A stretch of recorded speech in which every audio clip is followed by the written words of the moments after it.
హరిశ్రీ గణపతియే నమః. అవిఘ్నమస్తు శ్రీ గురుభ్యో నమః.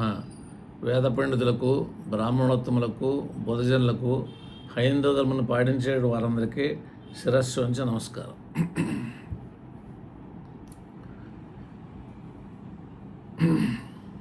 యుద్ధ వాతావరణాల గురించి లోగడ మనం వీడియోలు చేసాం అన్నమాట.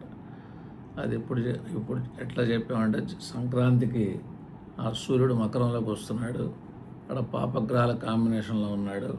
అది జూన్ 20వ తారీఖు దాకా ఆ కుజుడు మేషంలో ఉంటాడు, పాపగ్రహం పాపక్షేత్రం అని చెప్పి మనం మాట్లాడుకున్నాం అనమాట. ఇప్పుడు ప్రజెంట్ సిచ్యువేషన్స్ ఏంటంటే, గురు శుక్రులు ఒకే రాశిలో కలిసేటట్టయితే యుద్ధాలు జరగడానికి అవకాశాలు ఉన్నాయి. గురువు బ్రాహ్మణ గ్రహమే, శుక్రుడు బ్రాహ్మణ గ్రహమే. గురువు దేవతలకి కొంచెం ఆచార్యుడు, శుక్రుడు అన్న రాక్షసులకి గురువు అనమాట. ఇంకా వీళ్ళిద్దరూ జనరల్గా రోడ్డెక్కి పోరాడుకునేటటువంటి వాళ్ళు కాదు. కాకపోతే మనకి శాస్త్రంలో ఋషీశ్వరులు చెప్పారనమాట, ఒకే రాశిలో కనుక గురు శుక్రులు ఉండేటట్టయితే యుద్ధాలు జరగడానికి అవకాశం ఉంది. అది ఎలక్షన్స్ అవ్వచ్చు, లేదా ఘర్షణ వాతావరణాలు అనేటటువంటి ప్రబలుతూ ఉంటే దేశాల మధ్యన, రాజుల మధ్యన, రాజ్యాల మధ్యన ఆ వాతావరణాలు చెప్పారు. ఆల్రెడీ మనకి జూన్ 20 దాకా మనం జనవరి 14 నుంచి అనుకున్నాం అనమాట. ఇప్పుడు మనకు వచ్చేసరికి ఇవాళే అంటే 15వ తారీఖు, మే 15వ తారీఖుకి ఈ యొక్క శుక్రుడు ఈ గురువు ఉన్నటువంటి మిథున రాశిలోకి ప్రవేశిస్తున్నాడు అనమాట. అంటే గురు శుక్రులు అనేది ఒక రాశిలోకి వస్తున్నారు మే 15వ తారీఖు నుంచి. అక్కడ ఏకపాదంలోకి ఏం రారు, కానీ అది జూలై 4 దాకా, అది జూన్ 2వ తారీఖుకి అక్కడ గురువు మారుతాడు. ఆ మారినప్పుడు అంటే మే 15 నుంచి జూన్ 2 దాకా ప్రభావం ఉంటే, మళ్ళీ తర్వాత మళ్ళీ 6 రోజులు గ్యాప్ ఇచ్చి, ఆ జూన్ 2 తర్వాత గ్యాప్ ఇస్తే మళ్ళీ జూన్ 8, 9 తారీఖుల్లో మళ్ళీ శుక్రుడు వచ్చి మళ్ళీ కర్కాటకంలో కలుస్తాడు అనమాట. అప్పుడు గురువుకి బలం ఉంది. ఇప్పుడేంది, భారతదేశం అనేటటువంటిది కొద్దిగా స్ట్రగుల్ అవుతుందన్నమాట. శత్రుక్షేత్రాల్లో రాసిన నవాంశలో గురువు ఉన్నందువల్ల ఈ జూన్ 2 దాకా అనమాట. జూన్ 2 తర్వాత కర్కాటకంలో భారతదేశ గ్రహం, హిందూ తత్వ గ్రహం అయినటువంటి గురువు ఉచ్చపడతాడు అనమాట. ఈ బంగార గ్రహం కూడా అనమాట అక్కడ కొద్దిగా ఈ రేట్లు పెరగడానికి అవకాశాలు ఉన్నాయి. మొన్న అక్టోబర్, నవంబర్లో గురువు మారినప్పుడు కూడా కొద్దిగా పెరిగినాయి అనమాట. అంటే రేట్ల గురించి కాదు, కానీ గురు శుక్రుల ప్రభావం గురించి మనం ఇప్పుడు వీడియో చేస్తున్నాం అనమాట. అక్కడ మళ్ళీ ఎప్పుడైతే జూన్ 2వ తారీఖు కర్కాటకంలోకి గురువు వచ్చాడు అనేటి అనుకునేటప్పటికి మళ్ళీ జూన్ 9వ తారీఖున మళ్ళీ శుక్రుడు ప్రవేశించి అక్కడ జూలై 4వ తారీఖు దాకా మళ్ళీ ఆ శుక్రుడు ఫాస్ట్గా రన్ అవుతూ క్రాస్ అయ్యి వెళ్ళిపోతాడు అనమాట. అందువల్ల అక్కడ కొద్దిగా ఏకపాదంలోకి, నక్షత్రంలోకి రావడానికి అవకాశాలు అనేటటువంటి ఉన్నాయి. అందువల్ల ఏదైనా మే 15 నుంచి జూలై 4 దాకా ఈ యొక్క యుద్ధ వాతావరణాలు అనేటటువంటిది, కొద్దిగా ప్రకృతి విపరీతాలు అనేటటువంటిది, ఆ తర్వాత ఈ యొక్క వర్షాలు, తుఫాన్లే కాకుండా వాటర్ సంబంధించిన విషయాల్లో కొన్ని ప్రతిబంధకాలు, ఆటంకాలు అనేటటువంటిది లోగడ మనం ఏమనుకున్నామంటే 2025 మార్చి 29వ తారీఖు శని మీనరాశిలో ప్రవేశించాడు. మీనరాశిలో ప్రవేశించినప్పుడు మీనం అనేటటువంటిది నీళ్ళల్లో జనాన్ని చంపుతుంటాడు అనమాట. కనుక జలచరాలు చనిపోతుంటే 2 ఓడలు ఢీకొని అక్కడ ఆయిల్ కనుక నీళ్ళల్లో పడిపోయేటట్టయితే లోగడ ఇంతవరకు జరిగినాయి అనమాట. అటు చేపలన్నీ అట్లా చనిపోతానికి అవకాశాలు ఉంటాయి అనుకున్నాం, కానీ ఇక్కడ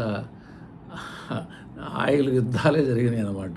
ఆ శని మీనంలో ఉన్నప్పుడు అది ఇంకా వెళ్ళిపోవాలా.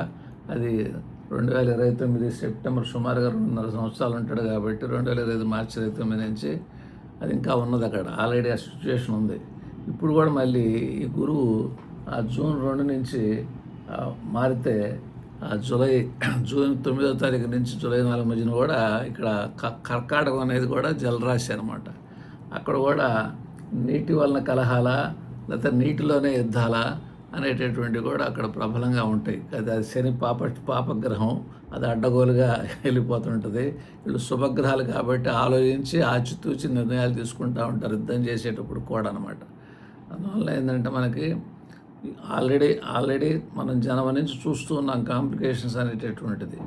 ఆ చూస్తూ ఉండగా ఇప్పుడు మళ్ళీ ఈ జూన్ 20వ తారీఖు లోపే జూన్ 15కి ఆటోమేటిక్గా ఈ శుక్రుడు గురువు అనేటువంటిది కలుస్తున్నారు. ఆ తర్వాత ఇంకే దగ్గరగా కలిసి క్రాస్ అయ్యి కూడా వెళ్ళిపోతారు.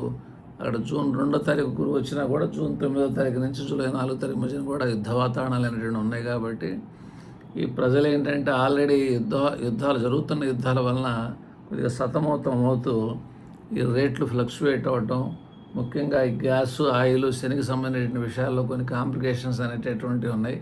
ఇప్పుడు ఈ గురు శుక్రులు అనేటువంటిది అపరాలు అనేటటువంటిది, వాటికి సంబంధించినటువంటి వస్తువులు, విషయాలు, బంగారం, దానిలో కూడా కొద్దిగా తేడాలు అనేటువంటిది బాగా ఎక్కువగా రావడానికి అవకాశాలు ఉన్నాయి. కాబట్టి రాజ్యాలకి, రాజులకి మధ్యన అభిప్రాయ భేదాలు అనేటటువంటిది, కాకపోతే అక్కడ ఏంటంటే భారతదేశం అనేటటువంటిది కొద్దిగా తట్టుకునే అవకాశాలు అనేటటువంటివి ఉన్నాయి. కొద్దిగా గురువు ఉచ్చబడితే అది కొద్ది కాలమే ఉంటాడు, మళ్ళీ క్రాస్ అయ్యి మళ్ళీ సింహానికి వెళ్తాడు. అయినా అది మిత్రక్షేత్రమే. ఏదైనా జూన్ 2 తర్వాత కొద్దిగా భారతదేశం తీసుకునేటువంటి స్టెప్స్ వలన కొంచెం నిలదొక్కునే అవకాశం ఉంది.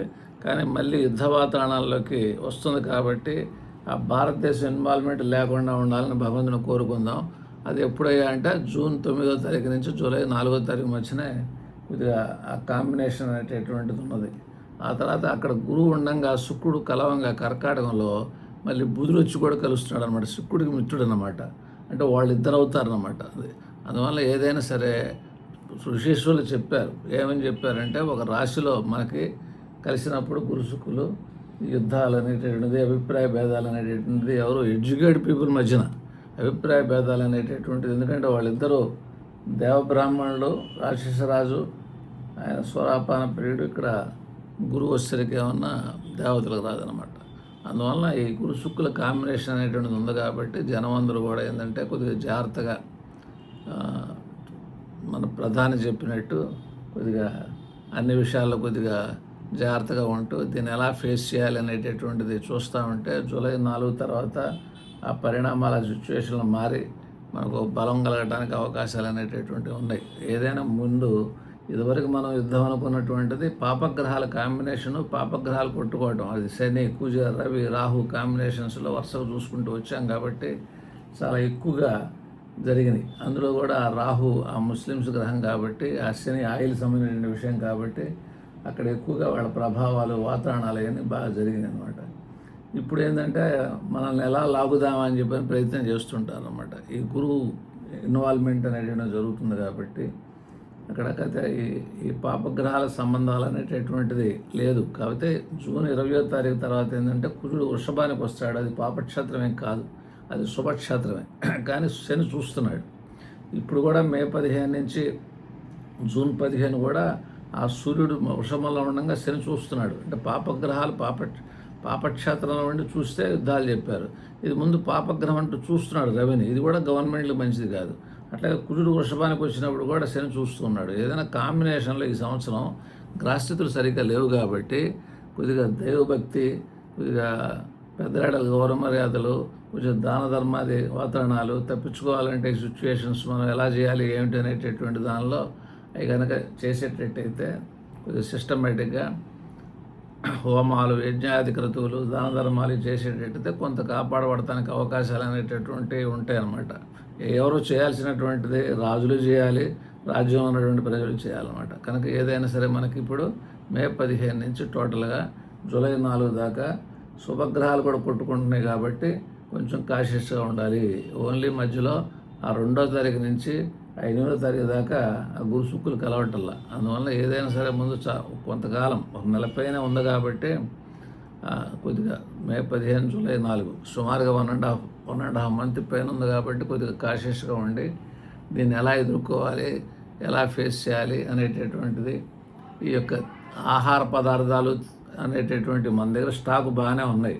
అంటే రేట్లు పెరగడానికి కూడా అవకాశాలు అనేటటువంటివి ఉంటాయి. ఆ నీటి యుద్ధాలు అనేటటువంటిది వాటర్ అంటే నదులు, కాలువలు వీటి వలన కూడా కొన్ని కాంప్లికేషన్స్ అనేటటువంటివి రావడానికి అవకాశం ఉంది. అక్కడ శనిమేన వల్ల ఉన్నాడు, ఇక్కడ గురు శుక్రులు కూడా కర్కాటకంలో ఉన్నారు. కాబట్టి కొంచెం ఎక్కువగా కాషియస్గా ఉండి అవి తప్పించుకోవాలనేటువంటిది, అంతా మంచిగా జరగాలని చెప్పని మనస్ఫూర్తిగా ఆ భగవంతుని కోరుకుందాం. మంగళం మహోత్సవం భూయాత్.